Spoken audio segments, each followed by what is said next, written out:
महाभारत को पूरे विश्व का सबसे बड़ा युद्ध माना जाता है और इससे जुड़े हमने कई किस्से भी सुन रखे हैं, लेकिन अभी भी महाभारत से जुड़ी ऐसी कहानियां हैं जिसके बारे में ज्यादातर लोगों को नहीं पता। कुरुक्षेत्र में महाभारत के युद्ध के दौरान लाखों सैनिकों ने पांडवों और कौरवों की ओर से युद्ध लड़ा था, लेकिन क्या आपने कभी सोचा है कि इन लाखों लोगों के लिए भोजन कैसे बनता था और इसका प्रबंध कौन करता था? और दूसरा प्रश्न यह भी है कि जब हर दिन युद्ध में कई लोग मारे जाते थे तो खाने का हिसाब किताब कैसे बनता था? तो आज हम आपको इसी रहस्य के संबंध में बताएंगे, तो इसे जानने के लिए वीडियो को अंत तक जरूर देखें। लेकिन आगे बढ़ने से पहले मेरे एक प्रश्न का उत्तर जरूर दें, और वह प्रश्न है कि महाभारत युद्ध में जिस व्यू के अंतर्गत अभिमन्यु को घेर कर मारा गया था उसका नाम क्या था? आपके ऑप्शंस हैं शकट, चक्र, क्रौंच, सूचीमुख। अपने उत्तर दीजिए कमेंट्स में, सही उत्तर मिलेगा आपको वीडियो के अंत में।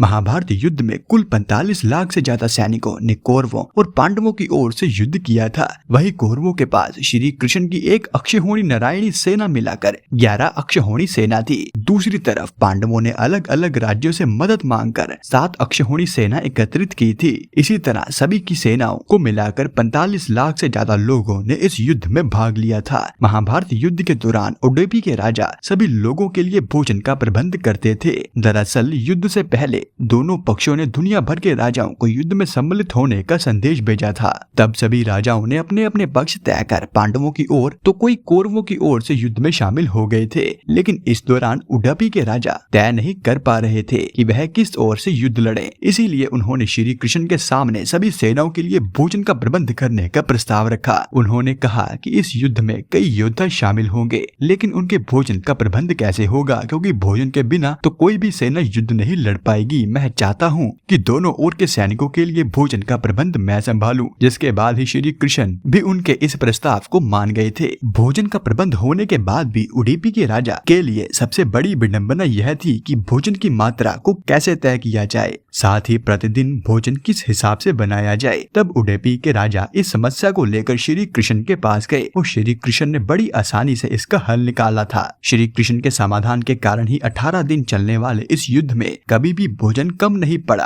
और ना ही बड़ी ही मात्रा में बचा था। श्री कृष्ण ने ही उडुपी के राजा की भोजन से जुड़ी समस्या का हल निकाला था। दरअसल युद्ध के खत्म होने के बाद युधिष्ठिर ने राजा से पूछा कि आप किस तरह यह जान लेते थे कि आज कितने लोगों का भोजन बनना है? तब उडुपी के राजा ने इसका श्रेय श्री कृष्ण को देते हुए बताया था कि भगवान श्री कृष्ण हर दिन युद्ध में रवाना होने से पहले मूंगफली खाते थे, जिससे मुझे संकेत मिल जाता था कि कितने सैनिक मारे जाएंगे और दूसरे दिन उन सैनिकों का भोजन नहीं बनता था। इस तरह हर दिन सही मात्रा में खाना बनता था और अन्न का भी अपमान नहीं होता था। कर्नाटक के उडुपी जिले में स्थित श्री कृष्ण मठ में श्री कृष्ण की मूंगफली वाली यह कथा अक्सर ही सुनाई जाती है। ऐसा माना जाता है कि कर्नाटक की मठ की स्थापना उडुपी के राजा ने ही करवाई थी, जिसके बाद श्री माधवाचार्य जी ने इसे आगे बढ़ाया था। तो मित्रों, यह था आज का हमारा वीडियो। अब बात करते हैं आज के प्रश्न के उत्तर की। अभिमन्यु जिस चक्र में फंसकर मारे गए थे उसका नाम चक्रव्यूह था, जिसे द्रोणाचार्य ने युधिष्ठिर को पकड़ने के लिए रचा था। लेकिन इसमें अभिमन्यु जहाँ फंसे थे